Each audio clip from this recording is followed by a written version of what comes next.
But to do the gradient mesh, the easiest thing when you have your original photo, right here I got the template on. I check template, and then my original photo is my bottom layer also. And I dim the images. I put that at 100%. And this allows me, using this as a template, allows me to, when I go to view and outline, which you can see here, Apple Y. The Apple Y key on the Mac, and I think it's what, Command Y on the PC. But when I go to view outline, I can still see my original image in the background. But everything else that I done gradient meshed already, it shows up as just basically just those lines. And you can, as I zoom in, you can see my lines that I already created. But I mean, for me now, I'm finna work on this body section. I'm gonna take all the other stuff off. So I'm gonna take all that off. So I just have the original photo here. But when I get out of outline, just so you see, I have been working on this already. So this is what I have so far. Let me angle it down a bit. So I just have hair, neck, and top part of the background so far. And this is Susan Coffee, a model. I guess she got work all over magazines or whatever, but I see her mostly on DeviantArt.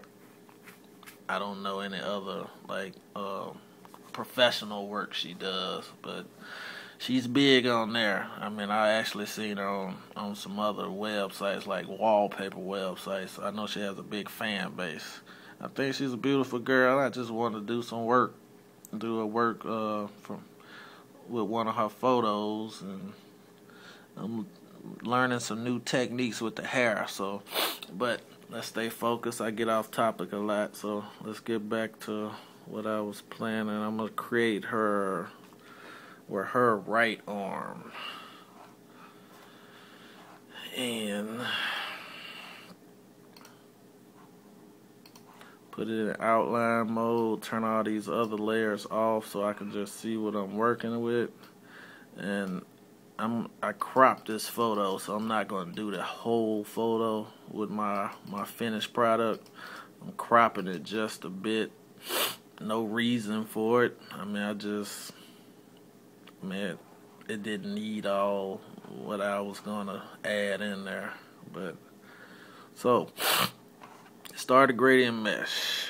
Let me try to angle this a bit so you can see my layers palette. There you go.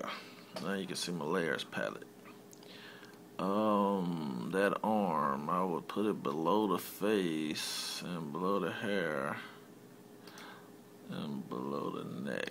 So I'm gonna start here. Just name it. Right arm. And when I do a mesh, I start all my mesh as with the rectangle tool. So I use the rectangle tool and basically just take it the length. I'm gonna make it the full length just so you can see. But I just take it the full length of the body.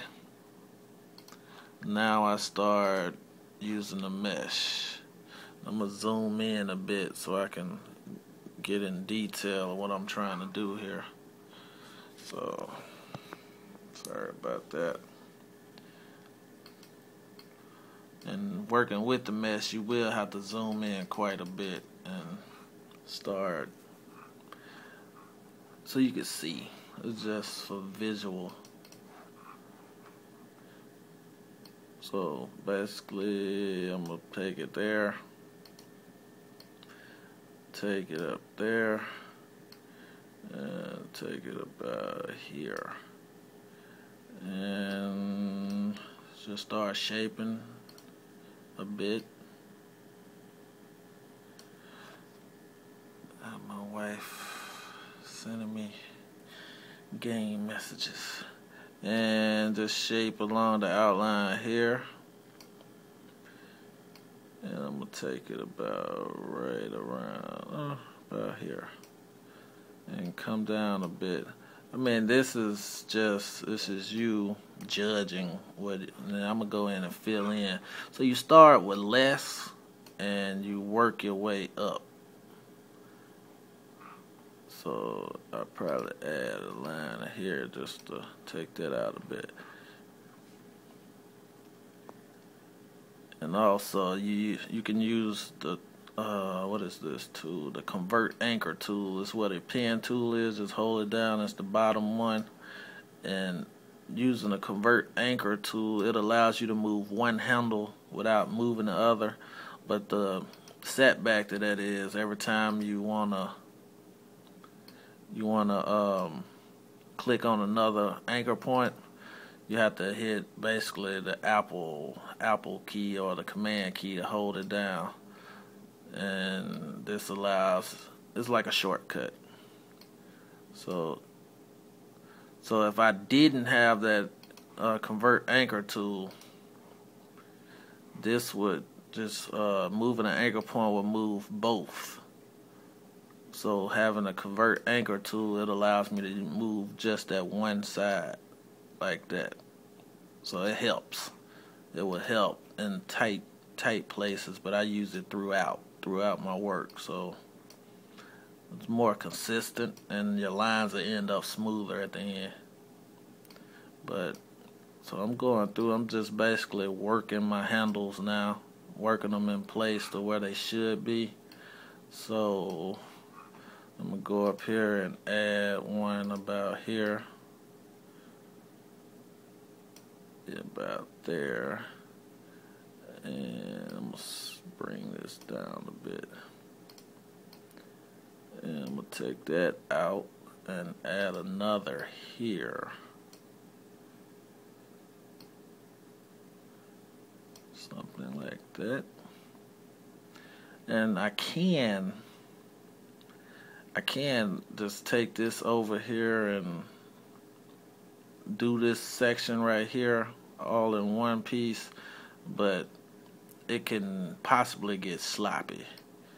So I'm gonna just curve it off there and fill out this last little section, and I'm gonna just work with what I got now, and I'll just create this section here as a separate mesh, a little small mesh piece. But so now I'm gonna start going in, filling in my lines, my vertical lines. But first, let me put one more piece here for that little bone part on her arm. So hold on 1 second. One more there. And one below. Usually when you have a shadow part, you want to put a anchor point right on top of it, and depending on if it's a hard shadow or a soft shadow, that's going to depend the spacing of the anchor point you put below and above it. So if it's a hard shadow point, put it closer to that middle point, because usually, all right, this is my middle point.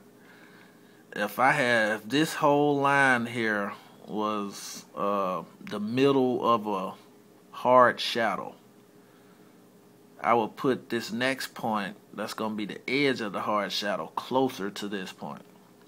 But if this whole line was a soft shadow, the further I put the next point away, the further the blend, the gradient would be.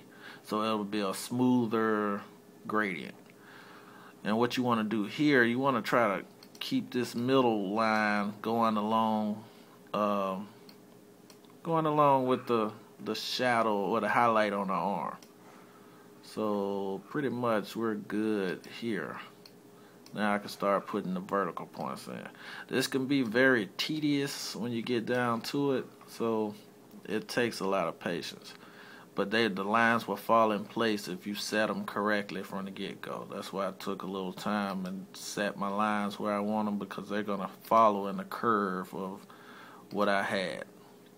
And I'm going to go in and fill in more, but for now, this is just to get an idea of how it's going to turn out. So that's what I have now, and it goes down as just like I put it in there. And I'm going to fill in some middle points, and the more lines you put, just more detail it's going to pull out of the picture. But these pictures, it just depends on what you're doing and how much detail you want to put into it. They could take about 30 hours or so. Sometimes shorter, sometimes longer. Just depends on just the quality you want to pull out of it. But the great thing about using the gradient mesh, if you use the gradient mesh without using the effects or anything in Illustrator, keeping it as a straight vector file, you could blow these images up. So if I recreate a photo, I could blow up I could recreate someone's wedding photo. I could blow it up to billboard size, and it'll still have the same quality that it shows on a computer screen without losing any data. And you can't do that with a photograph or anything with pixels in it. My last couple of projects, I've been working with a mouse instead of the pad on the laptop, and it helps me because it's just less strain on my wrist. My wrist is kind of bad anyway from playing sports. I get these knots on the side of my wrist because I've been working on computers for quite a while. So I guess that's called carpal tunnel. Don't matter. Where we at? 17 minutes. And the reason I'm going below the dot now, because she had I guess a little birthmark spot. I didn't want to get that in the photo, so I just went below and got color from there. But gradient mesh, it could be you have to have a lot of patience with it. I mean, and the way I learned, I taught myself. I just try to go in creating simple shapes and just trying to put gradients on them, but it's frustrating. It was frustrating. I mean, it was to the point where I almost quit trying to create illustrations with this technique. But I carried through. God helped me through. I saw the light. It is the light at the end of the tunnel. But with me making these videos, hopefully I could, show you some techniques, and it'll be easier for you. Because I had plenty of people asking me to, show them techniques, but I never gave a thought to, YouTube as a forum for me to display videos. So, but now I have it, and I'm gonna do that way. So it'll be easier for me to reach an audience, and I'll be able to help a couple of people. So I'm gonna just go through. Let me bag out of here. Hopefully I didn't make this video too long. So far this is what I have. And it still has a little mesh or a little gradient part going up, so I'm gonna finish that off.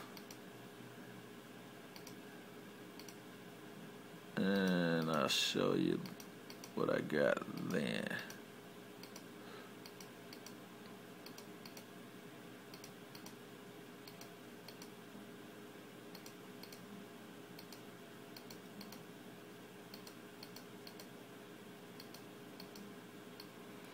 Bring this line over a bit.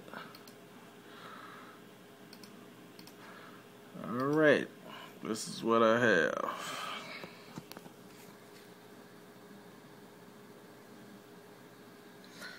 Zoom down. And part 2 will be coming soon.